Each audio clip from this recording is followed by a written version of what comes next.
जी Nepal HD television अब तपाईँ सँगसँगै।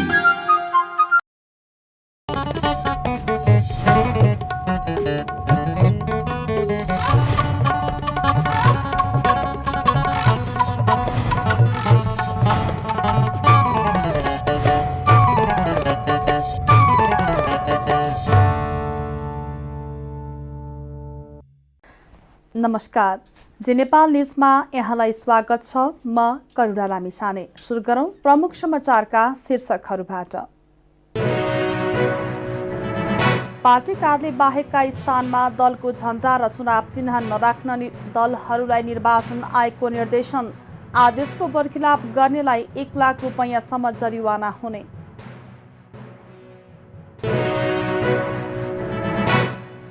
इस्लाम धर्मावलम्बीहरूको पर्व ईद भोलि मनाइँदै सार्वजनिक बिदा दिने सरकारको निर्णय।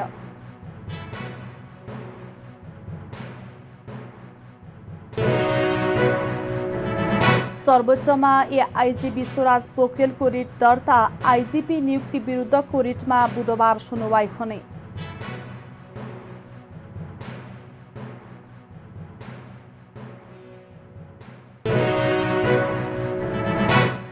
मलेसियामा काम गर्ने श्रमिकको आधारभूत तलब 1500 रिङ्गिट तोकियो। प्रमाणीकरण नभएका मागपत्रहरूमा पनि सोही अनुरूप गर्न दूतावासको आग्रह। र नेपाल र जिम्बाब्वे बीचको खेल वर्षाका कारण रद्द। नेपालले तेस्रो खेल बुधबार खेल्ने।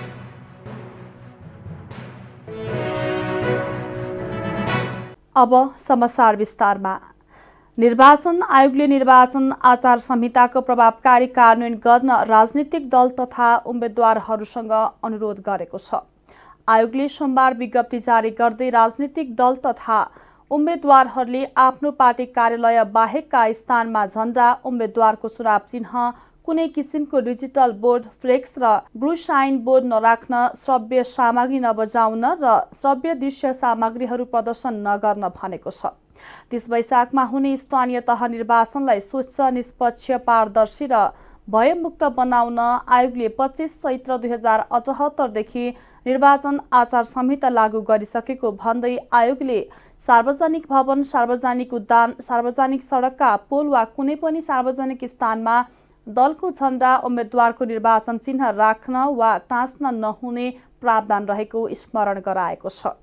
आयोगले राजनैतिक दल, उम्मेद्वार, निर्वाचन प्रतिनिधि वा कुनै व्यक्तिले आचार संहिता विपरीत पोस्टर, भित्ते लेखन, तुल, ब्यानर, डिजिटल डिस्प्ले जस्ता प्रचारात्मक सामग्री प्रयोग गरेको पाइएमा तत्काल हटाउने वा हटाउन लगाउने र त्यस्तो स्थानलाई दुरुस्त बनाइराख्न निर्देशन दिएको छ। सार्वजनिक स्थानमा आचार संहिता विपरीत प्रचारात्मक सामग्री राखेको पाइए स्थानीय तहको उम्मेद्वारले नै सो सामग्री राखेको ठहर गरी सोही दल वा उम्मेद्वारले उक्त सामग्री हटाउनु पर्ने आयोगले भनेको छ। आदेशको बरखिलाप गर्ने राजनीतिक दल, उम्मेद्वार, व्यक्ति, संस्था, पदाधिकारी वा निकायलाई आयोगले 1 लाख रुपैयाँसम्म जरिवाना हुने आयोगले जनाएको छ।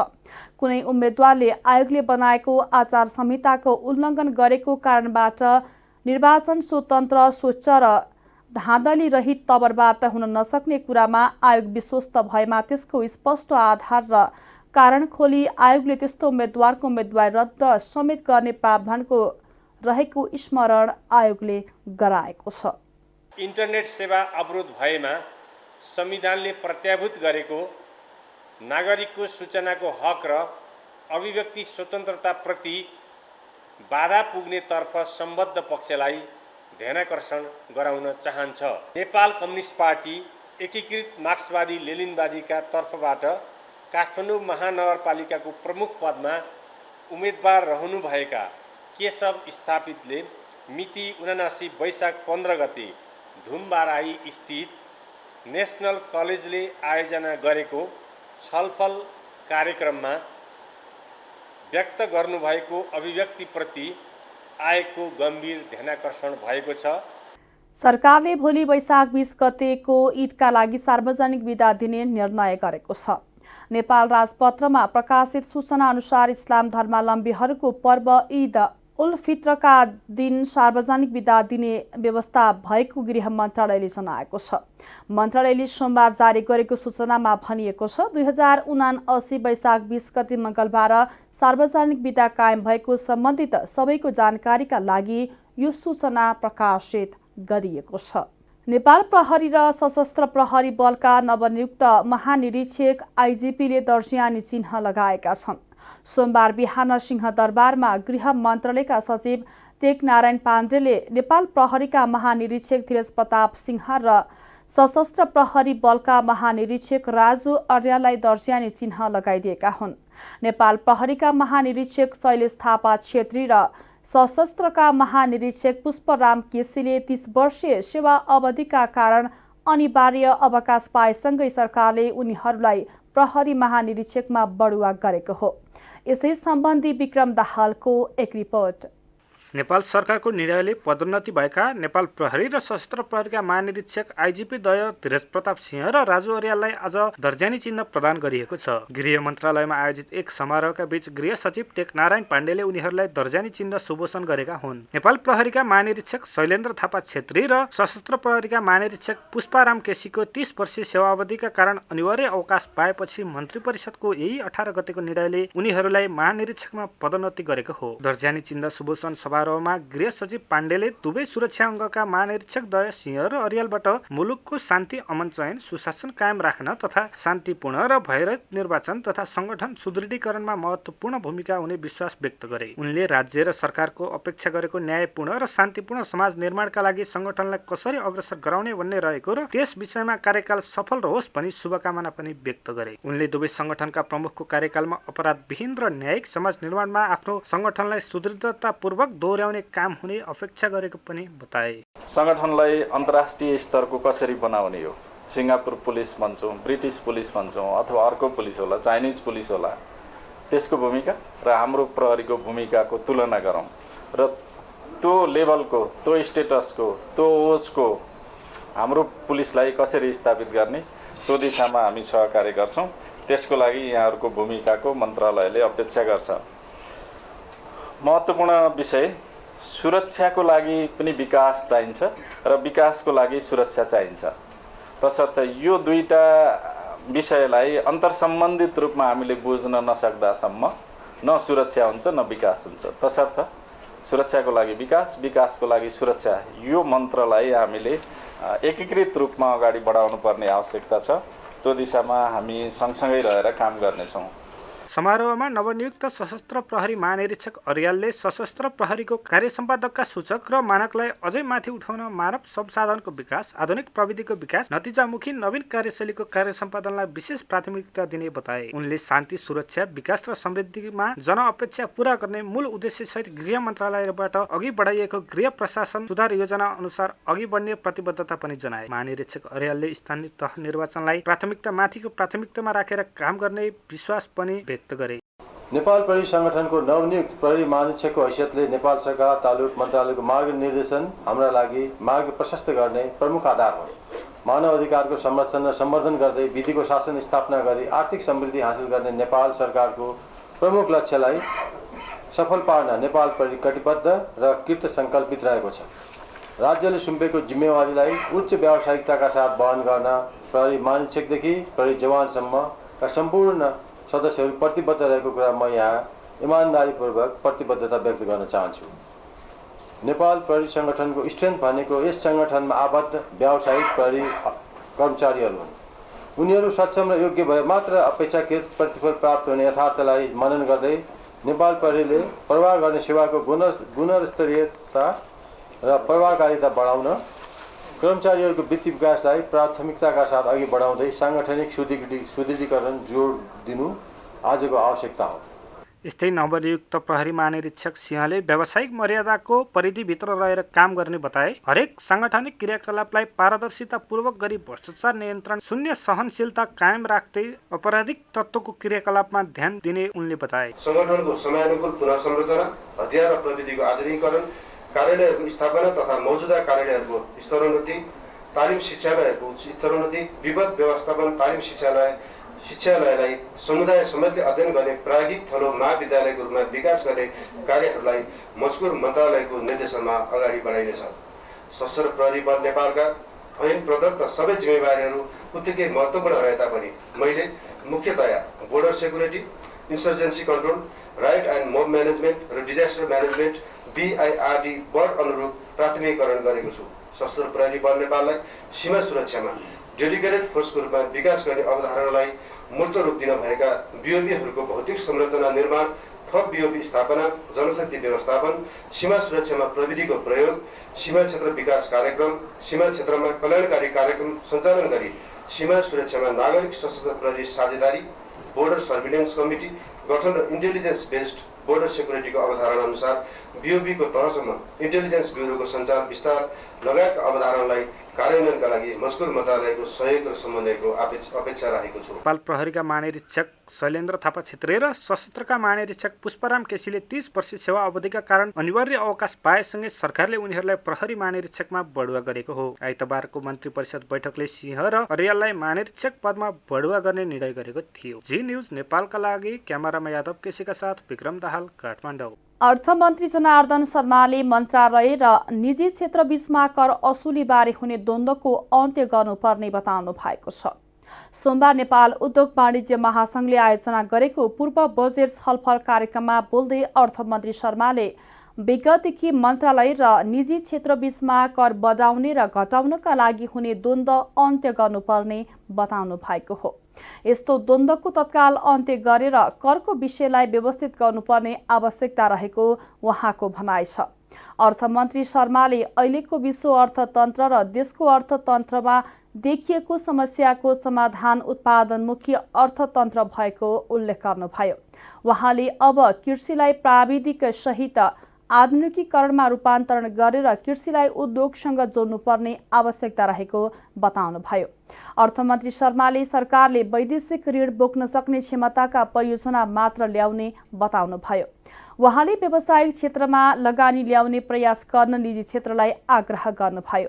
निजी क्षेत्रले उद्योगमा ल्याएको वैदेशिक लगानीका लागि नीतिगत ऐन तथा नीतिमा सरकारले सहजीकरण गर्ने उहाँको भनाइ छ। सरकारले उद्योग स्थापनाका लागि व्यवसायको माग अनुसार 50 वर्षका लागि जग्गा दिन तयार रहेको बताउनुभयो। भारतले नेपालका लागि नयाँ राजदूत चीन विज्ञका रूपमा परिचित कूटनीतिक नवीन श्रीवास्तवलाई पठाउने तयारी गरेको छ। काठमाडौँ स्थित भारतीय दूतावास र परराष्ट्र मन्त्रालय स्रोतका अनुसार श्रीवास्तव नयाँ राजदूतको नेपाल आउन लागेको भारतीय सञ्चार माध्यमहरूले उल्लेख गरेका छन्। यसअघिका राजदूत विनय मोहन क्वात्रालाई भारतीय विदेश मन्त्रालयको सचिवमा नियुक्त गरेपछि भारतले काठमाडौँमा नयाँ राजदूत पठाउन लागेको हो। क्वात्राले आइतबार नै भारतीय विदेश सचिवका रूपमा जिम्मेवारी सम्हालिसकेका छन्। चीन विज्ञका रूपमा परिचित उनले यसअघि पूर्वी लद्दाखमा भारतीय र चिनिया सैनिक बीचको झडपपछिको तनाव समाधानका लागि विशेष पहल गरेका थिए। नेपाली राजनीतिमा चिनिया कम्युनिस्ट पार्टीको प्रभाव बढिरहेका बेला श्रीवास्तवको कार्यकाल चुनौतीपूर्ण हुन सक्ने स्रोतले उल्लेख गरेको छ। राष्ट्रिय प्रजातन्त्र पार्टीका अध्यक्ष राजेन्द्र लिङ्गदेनले आफ्नो पार्टी राजनीतिक शक्तिको रूपमा उदाएको दावी गर्नु भएको छ। गृह जिल्ला झापाको कचन कबल घेराबारीमा आयोजित आमसभालाई सम्बोधन गर्दै लिङ्गदेनले राप्रपालाई नजरअन्दाज गरेर अब राष्ट्रिय राजनीतिक शक्ति सन्तुलन नहुने बताउनु भएको हो। उहाँले राजनीतिलाई पेसा बनाउने प्रचलन बढेकाले यस्तो प्रविधि अन्त्य गर्नुपर्ने बताउनु भएको छ। राजनीतिलाई पेसा व्यवसाय बनाउन नहुने भन्दै अध्यक्ष लिङ्गदेनले राजनीतिलाई सेवाको भावनाबाट विकास गराउन जरुरी रहेको उल्लेख गर्नुभयो। राजनीतिलाई सत्ता चल्ने भर्याङ बनाउने होइन, देश निर्माण गर्ने अवसरका रूपमा लिनुपर्छ, लिङ्गदेनले भन्नुभयो। स्थानीय निर्वाचनमा आफ्ना उम्मेद्वारले नगरपालिका र गाउँपालिकामा चुनाव जिते कक्षा 12सम्म निशुल्क शिक्षा प्रदान गर्ने र सबै बालबालिका र विद्यार्थीलाई शिक्षाको पहुँचमा जोड्ने उहाँको भनाइ रहेको छ। जी नेपाल न्युजमा अब एकैछिन विश्रामभन्दा अगाडि प्रमुख समाचारका शीर्षकहरू। पार्टी कार्यालय बाहेकका स्थानमा दलको झण्डा र चुनाव चिन्ह नराख्न दलहरूलाई निर्वाचन आयोगको निर्देशन, आदेशको बर्खिलाप गर्नेलाई 1 लाख रुपैयाँसम्म जरिवाना हुने।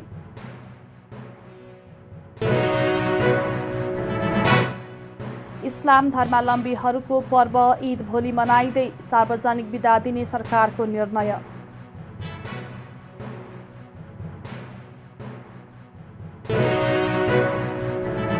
सर्वोच्चमा एआइजी विश्वराज पोखरेलको रिट दर्ता, आइजिपी नियुक्ति विरुद्धको रिटमा बुधबार सुनवाई हुने।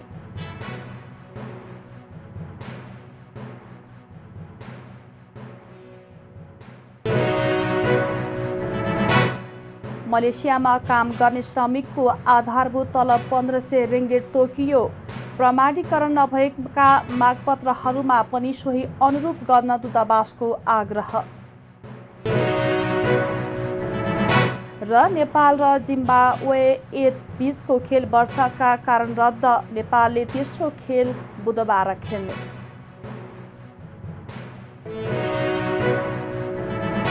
विश्राम पश्चात अब बाँकी समाचार। नेपाल प्रहरीको महानिरीक्षक आइजिपी नियुक्त गर्ने निर्णय बदरको मागसहित प्रहरी अतिरिक्त महानिरीक्षक एआइजी विश्वराज पोखरेलले दायर गर्नुभएको रिट सर्वोच्च अदालतमा दर्ता भएको छ। एआइजी पोखरेलले आफूभन्दा कनिष्ठ एआइजी धीर प्रताप सिंहलाई सरकारले विधि मिचेर बढुवा गरेको भन्दै सर्वोच्चमा रिट दायर गर्नुभएको हो। उहाँले सरकारको निर्णय विरुद्ध अन्तरिम आदेशको माग गर्नुभएको छ।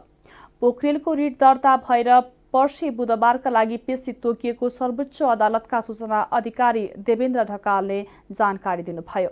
मन्त्री परिषदको हिजोको बैठकले एआइजी सिंहलाई आइजिपी बनाउने निर्णय गरेको थियो। निर्णय अनुसार सिंहले आज बिहान दर्जियानी चिन्ह लगाएर जिम्मेवारी सम्हाल्नु भएको छ। गृह सचिव टेकनारायण पाण्डेले आइजिपी सिंहलाई दर्जियानी चिन्ह प्रदान गर्नु भएको हो। निर्वाचन आयोगले इन्टरनेट तथा निर्बाध रूपमा सञ्चालन हुने व्यवस्था मिलाउन सञ्चार तथा सूचना प्रविधि मन्त्रालयलाई निर्देशन दिएको छ। इन्टरनेट सेवा प्रदायकहरूको संस्थाले कर विवादका इन्टरनेट सेवा अवरुद्ध हुन सक्ने चेतावनी दिएका बेला आयोगले यस्तो ध्यानाकर्षण गराएको हो। निर्वाचन आयोगका सहायक प्रवक्ता सूर्यप्रसाद अर्यालले इन्टरनेट अवरुद्ध भएमा निर्वाचन व्यवस्थापन समेत कठिनाई हुने भएकाले त्यसतर्फ नेपाल सरकारलाई आवश्यक पहल गर्न निर्देशन दिने निर्णय भएको बताउनु भएको छ। इन्टरनेट बन्द भएमा नागरिकको हक र अभिव्यक्ति स्वतन्त्रतामा बाधा पुग्ने भएकाले आयोग सम्बन्धित पक्षलाई ध्यानाकर्षण गराउँछ। आयोगको निर्णयबारे सहायक प्रवक्ता अर्यालले भन्नुभयो। इन्टरनेट सेवा बन्द भएमा निर्वाचन सञ्चालनको काममा समेत गम्भीर असर पर्न सक्ने भएकाले त्यो अवस्था नआउने अवस्था निर्माण गर्न सूचना तथा सञ्चार मन्त्रालयलाई निर्देशन दिने निर्णय भएको हो। इन्टरनेट सेवा प्रदायकहरूले तिर्ने करको बारेमा विवाद हुँदा उनीहरूले केही रकम तिरेका छैनन्, कर बक्यौता रहेको भन्दै त्यो नतिरी विदेशमा रकम भुक्तानी लैजान नदिने भनी सञ्चार मन्त्रालयले निर्णय गरेको थियो। इन्टरनेट सेवाका लागि सेवा प्रदायकहरूले विदेशमा रकम भुक्तानी गर्नुपर्छ। रकम भुक्तानी रोकिएको दाबीसहित सेवा प्रदायकहरूले इन्टरनेट अवरुद्ध हुन सक्ने चेतावनी दिएका हुन्। यही विवाद कायम रहेका बेला निर्वाचन आयोगले इन्टरनेट सेवा अवरुद्ध भए आफ्नो काम कारबाहीमा समेत प्रभावित हुने भन्दै सरकारलाई आवश्यक व्यवस्था गर्न निर्देशन दिएको हो। विद्यमान सूचना र प्रविधिको युगमा इन्टरनेटको सहज र निरन्तर पहुँच प्राप्त गर्नु नागरिकको आधारभूत आवश्यकता समेत भइसकेको विदितै छ। इन्टरनेट सेवा अवरोध भएमा संविधानले प्रत्याभूत गरेको नागरिकको सूचनाको हक र अभिव्यक्ति स्वतन्त्रताप्रति बाधा पुग्नेतर्फ सम्बद्ध पक्षलाई ध्यानाकर्षण गराउन चाहन्छ। नेपाली काङ्ग्रेस कोहलपुरले समुन्नत कोहलपुर बनाउने सङ्कल्पसहित आफ्नो प्रतिबद्धता तथा घोषणा पत्र सार्वजनिक गरेको छ। कोहलपुर नगरपालिकामा काङ्ग्रेसका मेयर उम्मेद्वार पूर्णप्रसाद आचार्य र उपमेयर उम्मेद्वार सङ्गीता सुवेदीले समुन्नत कोहलपुर र निमुखालाई न्याय विपन्नलाई आय भन्दै घोषणा पत्र सार्वजनिक गरेका हुन्। कोहलपुरलाई समुन्नत नगरका रूपमा विकास गर्ने लक्ष्य सहितको प्रतिबद्धता पत्रमा शिक्षा, स्वास्थ्य, पर्यावरण तथा पर्यटन, खानेपानी तथा सरसफाई, व्यापार व्यवसाय र बजार व्यवस्थापन, गरिबी निवारण, सूचना सञ्चार, सामाजिक सुरक्षा, बस्ती व्यवस्थापन तथा आवास, बजारीकरण, आधुनिक पशुपालन तथा कृषि, सिंचाई, आय आर्जन तथा रोजगार, युवा तथा खेलकुद, विद्युत, उद्योग, सडक र यातायात प्रशासन, सुशासन, विपद व्यवस्थापन लगायतका क्षेत्रमा प्रतिबद्धता जनाएको छ। कोहलपुर नगरमा एउटा आधारभूत विद्यालयलाई आधुनिक प्रविधि मैत्री नमुना आवासीय विद्यालय व्यवस्थापन गर्ने निजी विद्यालय शिक्षा सुधार कार्यक्रमलाई सञ्चालनमा ल्याइने घोषणापत्रमा उल्लेख छ। स्वास्थ्य बीमा प्रारम्भ गर्ने, नगरभित्र सवाहनको व्यवस्था गर्ने, कोहलपुरका बासिन्दालाई शुद्ध खानेपानी उपलब्ध गराउने, विशेष उत्पादन क्षेत्रको पहिचान गरी एक क्षेत्र एक उत्पादन कार्यलाई प्रवर्धन गर्ने नीति ल्याउने प्रतिबद्धता छ।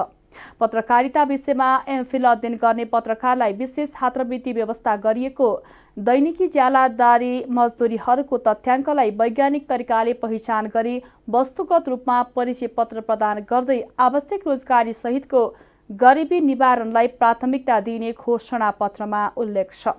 कांग्रेस बाँकेका सभापति नारायण प्रसाद गौडेलले सार्वजनिक गरिएको घोषणापत्र अनुसार जनप्रतिनिधिहरूले काम गर्ने विश्वास रहेको व्यक्त गर्नुभएको छ। दाङको तुलसीपुर उपमहानगरपालिका 13 फुलबारीमा इनार खन्ने क्रममा माटोको डिस्कोले पुरिएर 1 जना बेपत्ता भएका छन्। इलाका प्रहरी कार्यालय तुलसीपुरका अनुसार माटो खन्ने क्रममा आइतबार बिहान 11 बजेतिर बेपत्ता भएका तुलसीपुर उपमहानगरपालिका 17 निवासी हरि चौधरी अझै फेला परेका छैनन्। डोजरले माटो फालेर चौधरीको खोजी भइरहेको प्रहरी निरीक्षक बखत बहादुर साईले जानकारी दिनुभयो। 40 फिट गहिरो रहेको र ओरपरबाट माटो खसिरहेकाले पनि निकाल्न समस्या भएको प्रहरीले बताएको छ। स्थानीय डिल्ली बहादुर रोकाको घरमा इनार खन्ने क्रममा उनी बेपत्ता भएका हुन्। नेपालमा थप 9 जनामा कोरोना संक्रमण पुष्टि भएको छ। देशभर गरिएको 3333 पीसीआर परीक्षणका क्रममा 8 जना र 922 एन्टिजेन परीक्षणका क्रममा 1 जनामा कोरोना संक्रमण पुष्टि भएको हो। कोरोनाका कारण सोमबार पनि कसैको मृत्यु नभएको स्वास्थ्य मन्त्रालयले जनाएको छ। त्यस्तै थप 18 संक्रमित कोरोना मुक्त हुँदा हालसम्म नेपालमा 9,66,674 जना संक्रमण मुक्त भएका छन्। हाल नेपालमा 211 सक्रिय संक्रमित आइसोलेसनमा रहेको स्वास्थ्य मन्त्रालयले जनाएको छ। अब अन्तर्राष्ट्रिय समाचार। मलेसियामा काम गर्ने विदेशी श्रमिकको आधारभूत तलब बेसिक स्यालेरी 1500 रिङ्गिट तोकिएको छ। यो भन्दा पहिले मलेसियामा काम गर्ने विदेशी श्रमिकको आधारभूत तलब 1200 रिङ्गिट थियो। मे 1 अर्थात् हिजो अन्तर्राष्ट्रिय श्रमिक दिवसको दिनदेखि लागू हुने गरी आधारभूत तलब बढाएको मलेसियामा रहेको नेपाली दूतावासले जनाएको छ। यो सँगै दूतावासमा श्रमिकको मागपत्र प्रमाणीकरणको लागि कागजात पेश गर्दा पनि आधारभूत तलब 1500 रिङ्गिट नै तोकेर पेश गर्ने एक सूचना जारी गर्दै दूतावासले म्यान पावरहरूलाई आग्रह गरेको छ। यस्तै यो भन्दा पहिलेदेखि नै मागपत्र प्रमाणीकरणको लागि दूतावासमा पेश भएका तर अहिलेसम्म प्रमाणीकरण नभएका मागपत्रहरूमा पनि मागपत्र र सम्झौता पत्रका पेजहरू सोही अनुरूप गर्न दूतावासको आग्रह छ। अब खेल समाचार। नेपाल र पाहुना टोली जिम्बाब्वे विरुद्धको दोस्रो टी20 खेल रद्द भएको छ। कृतिपुर स्थित ट्यु क्रिकेट मैदानमा परेको भारी वर्षाको कारण खेल रद्द भएको हो। वर्षाले खेल रोकिनु अघि जिम्बाब्वेले ब्याटिङ गरिरहेको थियो। जिम्बाब्वेले 4 ओभर 3 बलमा 2 विकेट गुमाएर 48 रन बनाएको थियो। यसअघि आइतबार भएको पहिलो खेलमा जिम्बाब्वेसँग नेपाल 6 विकेटले पराजित भएको थियो। आइसिसी पुरुष क्रिकेट विश्वकप लिग 2 अन्तर्गत अमेरिकामा हुने त्रिकोणात्मक एक दिवसीय सिरिजको तयारीमा नेपालले जिम्बाब्वेसँग सिरिज खेलिरहेको हो। सिरिज अन्तर्गत नेपालले पाहुना टोलीसँग तेस्रो खेल बुधबार खेल्नेछ। टी20 सिरिजपछि नेपालले 3 खेलको एक दिवसीय सिरिज खेल्नेछ। नेपाल पुलिस क्लबले 6औं संस्करणको आरबिबी राष्ट्रिय महिला तथा पुरुष क्लब भलिबल लिग प्रतियोगितामा महिलातर्फ विजयी सुरुवात गरेको छ। त्रिपुरेश्वर स्थित राखेपको कबर्ड हलमा सोमबार एपीएफ क्लबलाई 3-1 को सेटमा हराउँदै पुलिसले विजयी सुरुवात गरेको हो। सुरुवाती 2 सेट 25-20, 25-23 ले पुलिसले जितेको थियो। तेस्रो सेट एफीएफ 25-17 ले आफ्नो बनायो, तर चौथो सेट 25-16 ले जिते पुलिसले सुखद सुरुवात गरेको हो। यसअघि पहिलो खेल त्रिभुवन आर्मी क्लबले एभरेस्ट भलिबल क्लबलाई 3-0 को सोझो सेटमा हराउँदै आर्मीले सुखद सुरुवात गरेको थियो। आर्मीले एभरेस्टमाथि 25-19, 25-7 र 25-18 को सेटमा जित निकालेको हो। यस्तै पुरुषतर्फको खेलमा हेल्प नेपालले विजयी सुरुवात गरेको छ। सोमबार ढोरपाटन स्पोर्टर्स क्लबलाई 3-0 को सोझो सेटमा हराएर हेल्प नेपालले विजयी सुरुवात गरेको हो। हेल्पले ढोरपाटनलाई 25-21, 27-25 र 25-20 को सेटमा जित निकालेको हो। जितसँगै हेल्पले 3 अङ्क जोडेको छ। ढोरपाटनको यो लगातार दोस्रो हार हो। लिगमा पुरुषतर्फ 7 टिम र महिलातर्फ 5 टिमको सहभागिता रहेको छ। पुरुषतर्फ Tribhuvan army club, Nepal police club, APF club, help Nepal, Gandaki Pradesh, Galkot sporters club र ढोरपाटन क्लब रहेको छ। महिलातर्फ Tribhuvan army club, Nepal police club, APF club, new diamond र एभरेस्ट क्लब रहेको छ। विजेताले 6 लाख, उपविजेताले 3 लाख, तेस्रोले 1,50,000 र चौथोले 75,000 प्राप्त गर्नेछन्। खेल समाचारसँगै हामी नेपाल न्युजको अन्त्यमा आइसकेका छौँ। जाँदा साँधै मुख्य खबरका शीर्षकहरू पुनः एकपटक। पार्टी कार्यालय बाहेकका स्थानमा दलको झण्डा र चुनाव चिन्ह नराख्न दलहरूलाई निर्वाचन आयोगको निर्देशन। आदेशको बरखिलाप गर्नेलाई 1 लाख रुपैयाँसम्म जरिवाना हुने।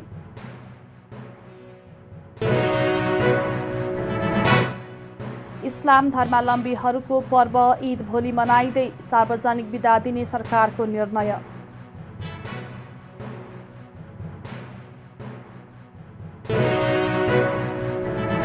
सर्वोच्चमा एआइजी विश्वराज पोखरेलको रिट दर्ता। आइजिपी नियुक्ति विरुद्धको रिटमा बुधबार सुनवाई हुने।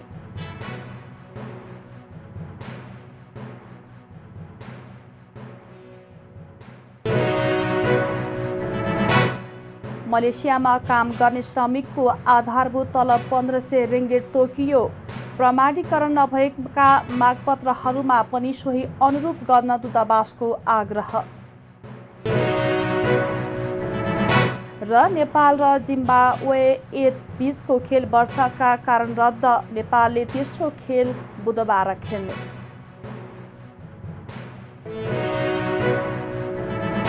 हौस् त अहिलेको लागि जी नेपाल एसटी न्युज यति नै। ताजा समाचार र मनोरञ्जनका लागि जी नेपाल एसटी टेलिभिजन हेर्दै रहनुहोला। नमस्कार।